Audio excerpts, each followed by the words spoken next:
Okay, everybody, just take your chairs if you could. We've got two very interesting discussions today.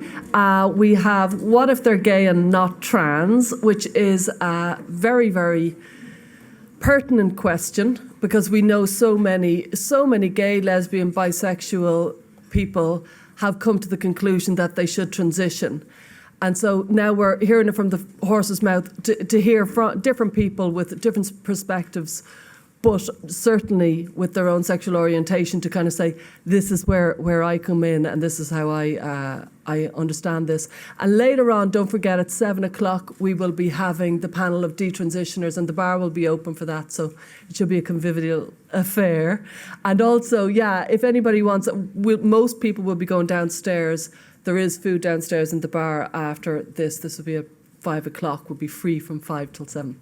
Okay, so I'll leave it with the capable hands of Mr. Benjamin Boyce. Hey, hello, everybody. It's a little awkward here because the table's too short. But so I just want to open it up so everybody else can tell their answer or of this prompt, or just to riff on this prompt. What are your thoughts on what if they, whoever they is, are gay, not trans?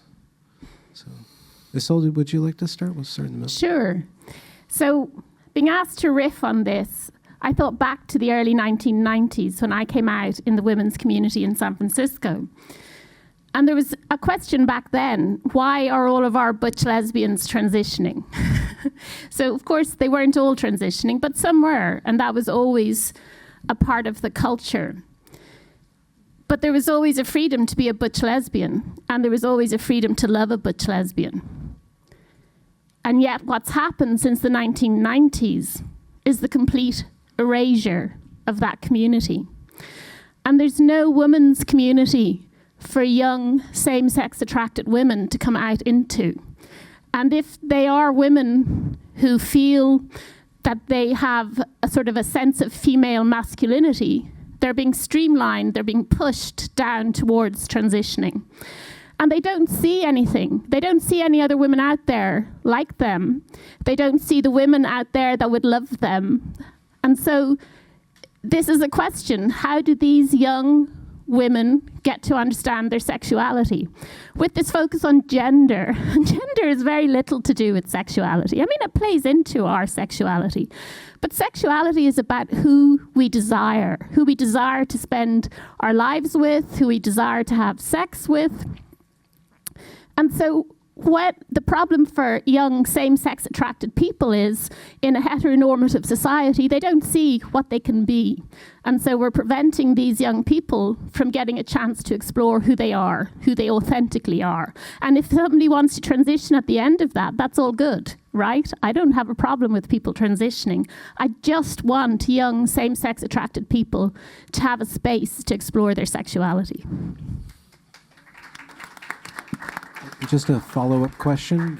Do you have any ideas, or have you spoken among that butch community about why they can't just be masculine women, why they need to go that next step? Absolutely. So the women that transition are the women who have really profound gender dysphoria. So not all butch lesbians have gender dysphoria, right? But there are women living with really profound gender dysphoria, and then also living with the response in society to their butchness, which is a lot of aggressive responses. And so that mixture of handling and managing the gender dysphoria and dealing with a society where you constantly face discrimination, that's why. Malcolm, what's your insider take? I'm involved with LGB Alliance, and I think it was founded by two lesbians, Bev and Kate. Kate has often said that the reason she felt so animated to set up the organisation was the same experience that Bev had, the same experience that I had, that when you're a kid at school, I was a very camp little boy, and I know, and Kate says she's absolutely convinced, so is Bev, that had we been young people now, we definitely have been fast-tracked. We were so obviously gender non-conforming. I mean, there's a term in Scotland, lassie boy, and I don't know, it's an Irish one as well. And it is I was always called a lassie boy because I would play with the girls. I didn't want to play football. How boring, stupid boys running around kicking a ball. And so I would definitely have been fast-tracked. And so, I know, that's why the organisation was set up, to protect our younger selves, really.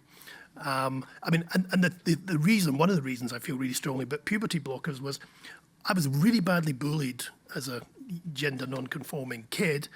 But the thing that saved me was I suddenly had puberty and I soared and I got bigger and I took up the gym and I fought back, and puberty was what sort of transformed me from this little skinny kid to this guy that could look after himself. And I think you're taking that human right to go from a troubled little kid into becoming almost adult, and you're trapping kids in the period where they feel least confident. And so that's another reason why I feel pretty strongly about blockers. And speaking to, is that an offensive term, lassie boy? I don't know. I was intended to be it was definitely intended. It was not meant as a compliment in Ayrshire in 1972. in going through that, have you been in a position to coach or developed advice for so-called lassie boys to get more comfortable with themselves? And that's something that we definitely want to do is as an organisation, to provide what Stonewall said it was. Stonewall went into schools. It's sort of like a ruse. Stonewall went into schools because there was lots of bullying. Now, we all knew there was lots of bullying of gay kids or gay teenagers or whatever, gender non-conforming kids. They went in there, they said they were going to stop bullying, and then they bullied teachers and gender non-conforming kids into accepting gender identity. And what is needed now, they're not the only one, there's a huge number of these bonkers organisations that go in there and essentially now go into schools and trap gender non-conforming kids into gender ideology. And what is required is an alternative to that. And we're trying to produce schools material which we hope, can go into schools that will encourage these kids to think of themselves as nothing being wrong with them. They are not trapped in their own body. They are just different, and that's all that they need to be told. Thank you. Jet, what's your take? Well, my take comes from my personal experience. So I'm a 22-year-old detransitioner, and I'm lesbian. And when I was 14, I found trans on the internet, and I ended up at the Amsterdam clinic. I'm Dutch. I ended up at the Amsterdam clinic when I was 15, and I didn't know my sexuality at that time. I thought I was bisexual. And then I was diagnosed, and I was put on blockers, which stopped my sexual development. And then I was put on testosterone, which made me attracted to men.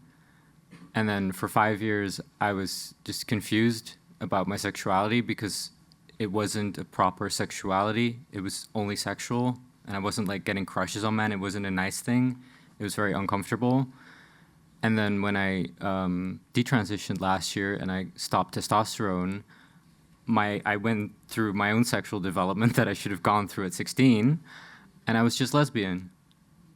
So if they had just let me develop as a teenager and not stop my puberty, then I think things would have just resolved. Just speaking to that, if you're 22, you've grown up in one of the most accepting of homosexuals society, at least in the West. To what degree did your society around you make you uncomfortable with your sexuality, or make you question or over-focus on your sexuality as a young person? Well, I'm from the Netherlands, but I grew up in a small city on the outskirts of the Dutch Bible Belt. So it wasn't terrible, But like I had people, like neighbors in my street, that said they would disown their children if they were gay. You know, so I grew up with that. I grew up with, I was bullied my entire childhood because I was so masculine, like up until age 12 or 13. I was ostracized by other girls for not being like them. And when the topic of gender came up, did that feel like an answer or an out? Well, I had always felt different from other girls. I didn't know why. And then when I was 14, so this was early 2015, I found transgender men on YouTube. And it was all transgender men who used to be lesbians. I know that now, but I didn't realize it then. And it really resonated with me because they had the same experience of always having been masculine and being different and not feeling like a girl and not liking girly things. And what was the trigger for you to question or to go on the path of detransition? Oh, fuck. Sorry. What happened there? Well, I really got locked into it because at the Amsterdam clinic, they have a diagnostic trajectory, and it's 6 months, and they diagnose you, so you have a formal diagnosis. And as a child, you really trust the clinicians. So, like, for years, I was like, you know, this is the right path because I have a diagnosis. But after about 3 years on testosterone, and I had a mastectomy by then, like, after 3 years, I was kind of like, you know, I'm not any happier. I lost hope that transition would make me happier. I was like, you know, this is it. It's not going to get any better. But then I kind of wanted to quit testosterone, and I had doubts, and I was like, what if I had, you know, grown up as a girl, or what would it be like to be a woman now? I started having those thoughts after 3 years when I was about 20 years old. But then for 2 years, I just got stuck because I couldn't imagine detransitioning because I still did not want to have long hair. I did not want to wear women's clothes. And I kind of felt if I detransitioned, I would have to live up to these expectations that I felt like I could not live up to those expectations when I was 14, 15, which is why I got sucked into trans. And then when I wanted to detransition, I felt like I couldn't because I was still clinging on to having to live up to those expectations. And it was only after like 2 years of thinking, and just getting older that I realized that I don't have to live up to any expectations in order to be a woman. And I should have...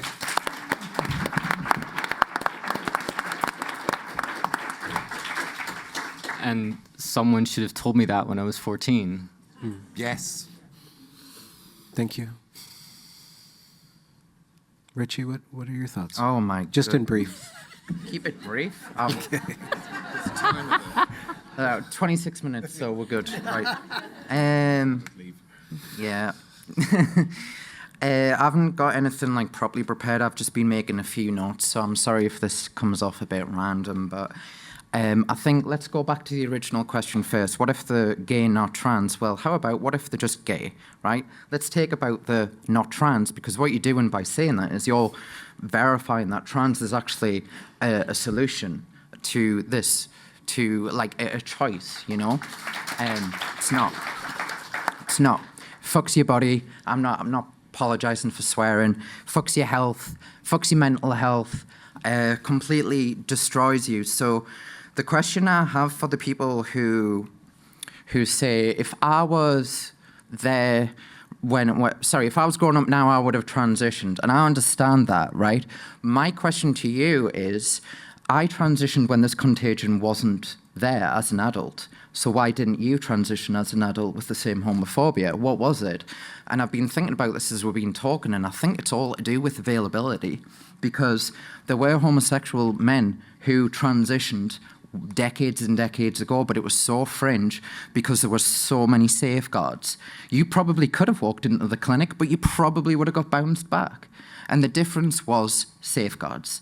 That's the only thing that changed over the last few decades. Well, I had the chance to go through puberty, and once I went through puberty, I didn't have gender dysphoria. But so did I. I went through puberty, and I still felt like that. So where does that narrative start and finish? Because I do worry that a lot of this is all pitting detransitioners versus transitioners, and I see a lot of things on social media with trans people mocking them and calling them horrific names, and some, mockery is important to some degree, but to where we're at now, I'm thinking that was me a few years ago, and I'm not going to join in with the hyena laughing and just say that all these people are ridiculous and mentally ill. And I mean, let's be honest, you don't come here because you're a happy person, right? But I feel like we've ejected all the compassion out of this completely, and it's not as simple as, what if the trans are gay? I don't think it's that simple. I think it's just a case of availability, culture, politics. I, for one, I'm trying my best not to align myself with a narrative I don't agree with, because I see a lot of these people as friends. Some trans people I've known have been extremely intelligent, really big hearts, helped us through a lot, and I can't sit by and just destroy them when that was me, Yeah.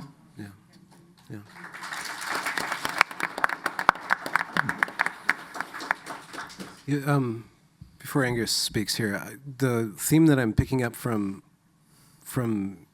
your experiences is how difficult it is for us to deal with exceptions. Like, this is the exception. The homosexual is an exception. The butch, or the masculine female, or the feminine male, those are the exception. How do we deal with the exception? And then when we go and we find ourselves again unable to deal with the exception when we enter into the conversation about trans, detrans, that those categories themselves, even though we have such a problem with categories, that we have a problem with the exception to the category, and trying to hold that space and really hold people in that kind of between place. It's not an easy place, and I don't think we should bill it as an easy place to be kind of different in a way. And we shouldn't idolize it either. Even that, we collapse the complexity there. Yeah. So. No, I agree, and just to finish on that, I think a lot of people look at detransitioners for the answer, and I'm thinking, I'm the one who walked into the burning building and got burned, and you're asking me how to stop fires, and I'm like, you know what I mean? Yeah. But yeah, that's my final thought. Take it to the next level, Angus. Well, I want to follow up on what Ritchie and Malcolm were talking about and say I think I would have desperately wanted to block puberty. I know that there are detransitioners who take issue with that because, like you say, well, why didn't you? You're right, it's availability. I had no idea. that was a thing. Because I would, to quote Stella O'Malley, I would have swum across 7 oceans to get out of going into the boys' changing room. In fact, I did. I truanted from PE for a year. I worked out that the PE teachers weren't that bright. So I told one I was in one class and the other I was in the other class, and I hid. I hid in the toilet for a year. I don't want to perv on girls I don't want to perv on girls. It wasn't to do with that. It was to do with the absolute crippling, just this horror of being confronted with male company. I was literally convinced I would not grow tall. I've spent an entire 24 hours with people going, God, you're really tall. Yes. I'm 6'5". I actually thought I wouldn't grow. And I thought my voice wouldn't break and all sorts of things. So when you come in and you say, you affirm that, which isn't affirmation, it's confirmation. When you come in and you confirm those thoughts in a young person, it's an obscene act of cruelty. What I want to say isn't about sex, it's about love. Who gives a crap about sex? I mean, honestly, I'm too old. Right? You get to a point where you don't care about sex, you care about love, because you need somebody to come and help you. You know, bad things happen, people die, people are in accidents, and you need a loved one. When I started all of this, Renee Jacks, my lovely crazy friend Renee Jacks, said, you're thinking too much about the medical, and it's actually, this is social. One of the things that Stella and I put together in our brains conceiving this event was saying, the medical needs to be confronted with the social. It is a dereliction of duty to medicalize a young person and say, well, that's your problem.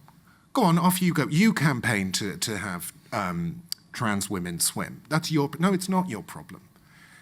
And what these people are doing, these people down the road are doing, I believe, is they are depriving people of something more important than sex, which is love. Because at the end of, the older you get, passing the mirror and looking in the mirror every day and thinking, I'm really hot. You're not thinking in those terms. And then you get to 50 and you get to 60, if you're lucky, and you need somebody. And when you watch, if you see one of those old couples, when you see an old couple and he's like 93 and she's 87 and you think, oh, that's lovely. Or maybe it's not. Maybe they're two old guys. Maybe it's two old women. It doesn't matter. The key word is old. You need stuff in your life. You need love. You need family. You need support. We know that you are reducing, if you do this to a young person, or not actually necessarily a young person, a person of any age, you are reducing that person's dating pool by, figures vary, it's clearly over 90%. It's clearly over 90%. You can find people who will give you 98% on that. So you're taking 100 people who would form a life with you and you're saying, 98 of you, off you go. That is depriving these young people of love. And I get that they don't care, because I wouldn't have cared. Because if you'd said to me when I was 17, oh, at the age of 50, you might as well have said 270. Well, 50? What's 50? You're looking at it. Okay, well, so what they're doing is more important than sex. They are depriving people of love and companionship and support and the ability to be in a room with somebody where that beautiful thing you have when you've been in a relationship for 10 years, where actually you can just, you don't have to think about the fact they're in the room. They've seen it all. They've been offended by it all. If they were going to leave at this point, they would have left. You're fine. And that's what actually matters when you need somebody to drive you to a hospital. That's what actually matters when your mum dies or your dad dies, is that you are not alone. We, gay people, do not have a right to relationships because nobody has a right to a relationship.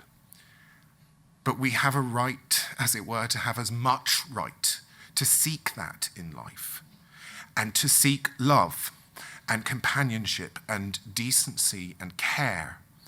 And it is, fine, when you're 20 you don't care about all of that stuff because you're frankly quite fickle, right? I was.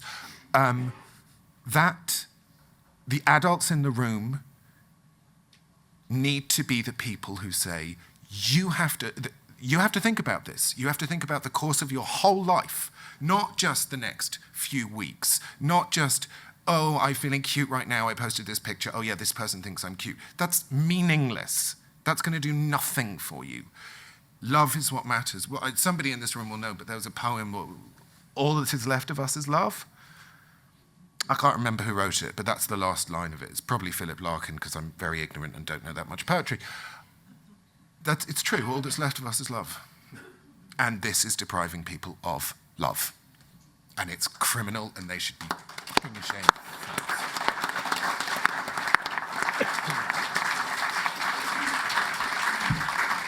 So do you want to follow that up? He took it to the next level.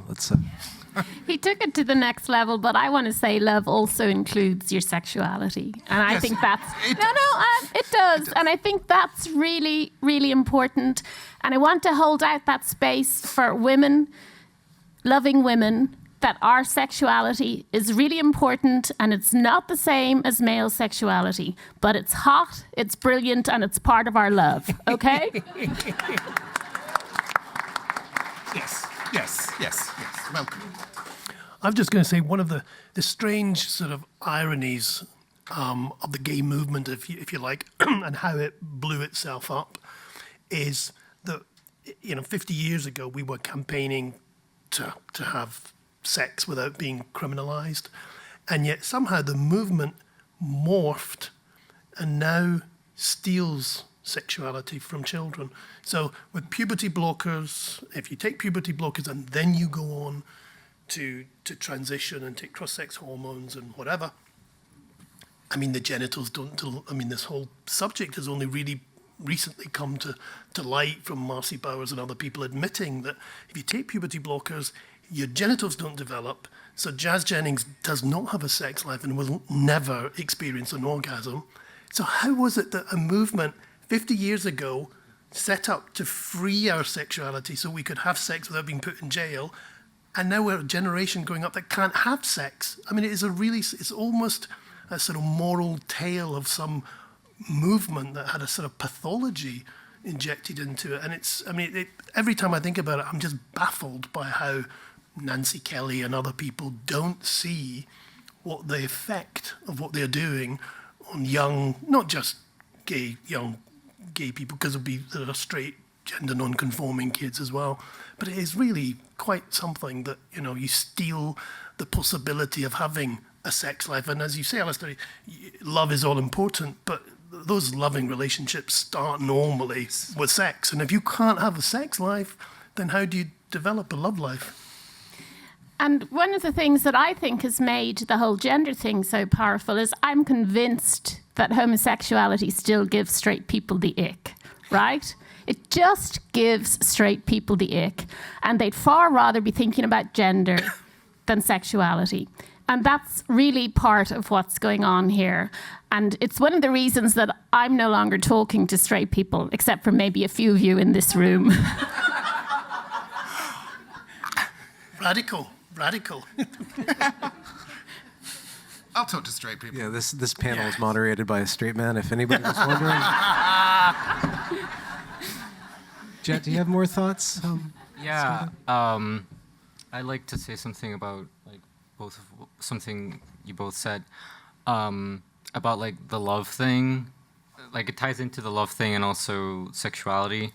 So I had never really had a crush on anyone before I went on puberty blockers. I'd never met any gay person before I went on puberty blockers. Never met a lesbian. And then I went on puberty blockers, and then while I was on puberty blockers, I met a lesbian girl, and I knew I liked her, but I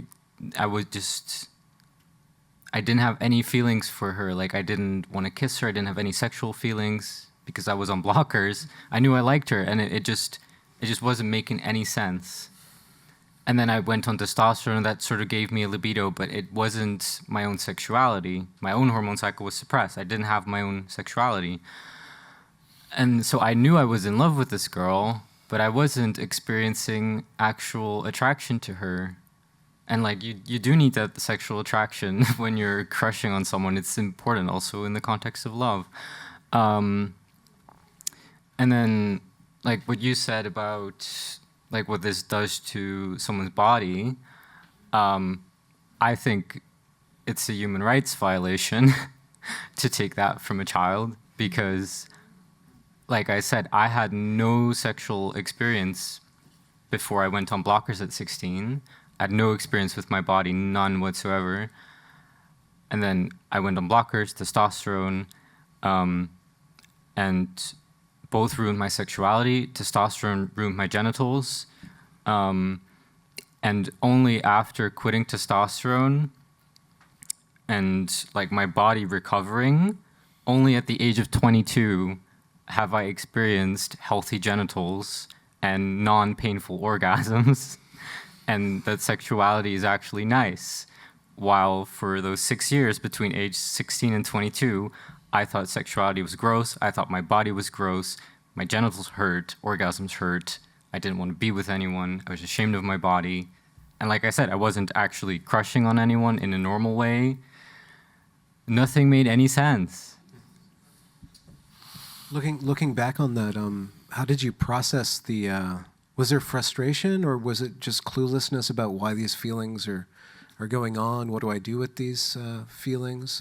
What do you seems mean? it seems like like with that crush, you had desire, but it could only go so far. So I felt blocked. you felt blocked. Even when I was on testosterone, I felt blocked because I knew I liked her, but I did not even have, like, she would, maybe a bit much, but like she would try to kiss me, and I would be like, well, I like her, so I should be enjoying this, but it wasn't doing anything to me. I would kiss her, and it just nothing happened. While I knew I liked her, and I was like obsessed with her, but my own sexuality wasn't there. And I now know the difference because I now have my own hormone cycle and I have my own sexuality, and just everything is different. And now I understand what other people experience, and now it's like, oh, now I get it. It's I've heard many stories such as yours, and I just can't get my head around. I can't get my head around it. But thank you for sharing. The thing that people don't acknowledge is just how powerful a drug testosterone is.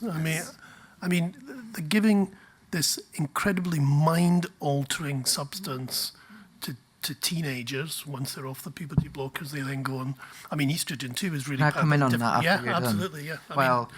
Yeah. There is. They're all bad. I don't want to play this game that one's better than the other, one's way worse than the other. They're all shocking, by the way. You've got to keep in mind when males, especially, take the estrogen with the anti-androgen, it's like a hormone cocktail. And I honestly believe that is one of the reasons why I was fucking mental back in the day as well. But I think it just messes with you in a way that you can't control. And you're dealing with all these, excuse me, you're dealing with what Helen and Maya were talking about earlier, which is like this attack on reality, which you believe is the truth, but it's not. And you're faced with the objective truth, and you've got this hormone cocktail in your thing, and you've got the social not contagion, it's more like a movement, people telling you and reasserting that if they don't do X, Y, Z, they are not liberal people, they are actually some sort of fascist who wants to kill you. And it's very, very powerful, and I think it's worse objectively the younger you go. And from what I've seen in my male recovery group with the younger males, they're the ones who are suffering the most. I went through this when I was a fully grown adult at 25, 26, right? I still have a lot of health issues. I'm not going to list them. A lot of people know I've had surgery and I don't have a sex life. I never will have a sex life. And it's like these issues they just get worse the younger you go in. And puberty does give your body a chance to be like, grow your autoimmunity system, your endocrine system, and your organs too. And this is something I didn't learn until the group, but your organs themselves, not just your genitals, will be underdeveloped. So you're dealing with people who have got heart issues, liver, kidney. Yeah, any major organ are all underdeveloped. It's attacking your entire body. And, that's basically my point, sorry. Yeah. Well, we're here to present an alternative view to a conference which is being held a mile away from people who say you have the right to free speech and we have the right not to listen to people who have been victims of medical malpractice, because apparently that's what they want to be. People who ignore victims of medical malpractice. So I'd like to say directly to them, you're really crap allies. Can I say fuck WPA? And take the rainbow flag out of your bio. Because if you are just looking at this and saying, well, maybe we just don't have lesbians anymore, who cares? If that's your version of LGBT, no. Take all of those letters out. In fact, take the T out. Well, because let's not pretend you give a crap. Because you don't. Because we know that when Grace Ladinsky-Smith phoned her surgeon and said, I'm dissatisfied, her surgeon, who's on record as saying, I've never heard of a detransitioner, said she thought it was a practical joke. So you don't care about the T, let alone the LGB.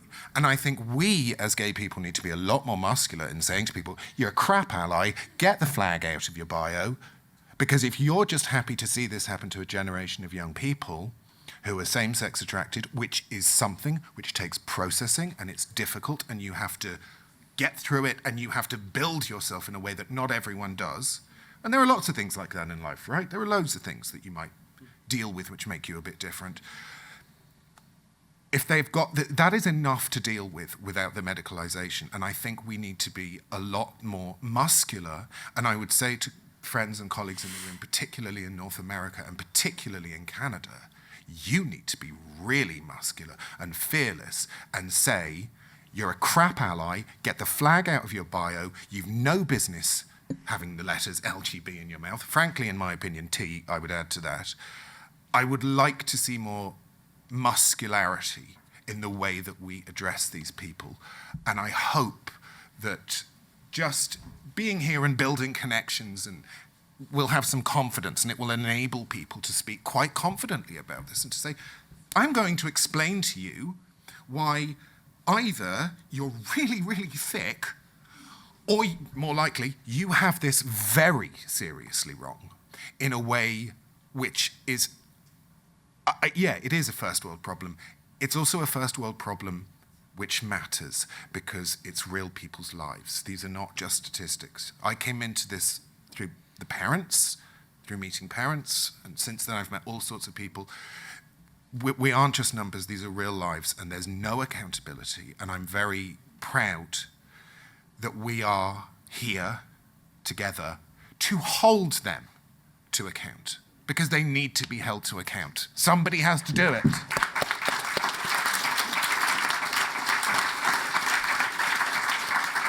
And yes, also fuck WPATH. Yes. Yes.